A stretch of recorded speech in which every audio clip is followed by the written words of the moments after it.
Saudi আরবে licence ছাড়া ভাড়ায় যাত্রী টানায় ২ প্রবাসীকে আটক করেছে দেশটির ট্রান্সপোর্ট জেনারেল অথরিটি। পরে কাদ্দাত বৃত্তির অভিযোগে তাদের প্রত্যেককে ১২,০০০ সৌদি রিয়াল পর্যন্ত জরিমানা করা হয়। একই সঙ্গে তাদের নিজ দেশে ফেরত পাঠানোর নির্দেশ দেওয়া হয়েছে।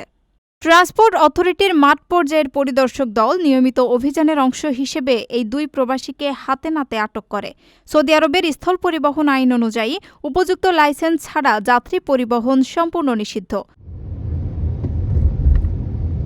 কর্তৃপক্ষের মতে, যাত্রীদের ডাকাডাকি করা, পিছু নেওয়া কিংবা যাত্রী ওঠানোর উদ্দেশ্যে ভিড় করা গুরুতর অপরাধ হিসেবে গণ্য হয়। এই অপরাধ প্রমাণিত হওয়ায় ওই ২ প্রবাসীর বিরুদ্ধে কঠোর ব্যবস্থা নেওয়া হয়েছে।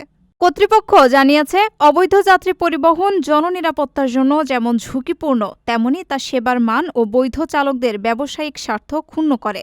তাই রিয়াদসহ সৌদি আরবের বিভিন্ন অঞ্চলে টিজিএ এবং সংশ্লিষ্ট সংস্থাগুলোর যৌথ অভিযান অব্যাহত থাকবে।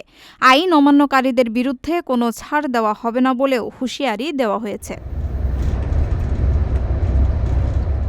আপনার স্বপ্নগুলো আকাশ ছুবে প্রবাসীর হেলিকপ্টারের মাধ্যমে। বিয়ে, জন্মদিন অথবা যে কোনো বিশেষ প্রয়োজনে হেলিকপ্টার ভাড়া করতে যোগাযোগ করুন স্ক্রিনে দেয়া নাম্বারে। প্রবাসীর হেলিকপ্টার, নিরাপদ ও সাশ্রয়ী বাহনের বিশ্বস্ত নাম।